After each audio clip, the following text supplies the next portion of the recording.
بسم اللہ الرحمن الرحیم۔ ابو ہریرہ رضی اللہ تعالی عنہ سے روایت ہے کہ ایک شخص نبی کریم صلی اللہ علیہ وآلہ وسلم سے اپنے قرض کا تقاضا کرنے آیا اور سخت گفتگو کرنے لگا۔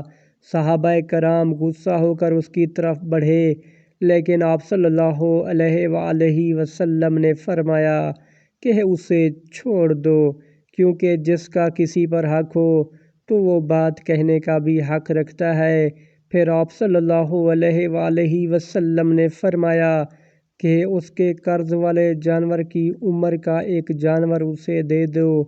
صحابہ نے عرض کیا، یا رسول اللہ، اس سے زیادہ عمر کا جانور تو موجود ہے، لیکن اس عمر کا نہیں۔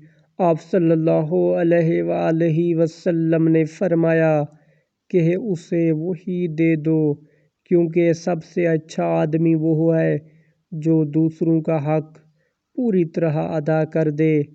صحیح بخاری حدیث نمبر 2306۔ اللہ تعالیٰ سے دعا ہے کہ اللہ تعالیٰ ہمیں اس پیاری حدیث پر عمل کرنے کی توفیق عطا فرمائے، آمین۔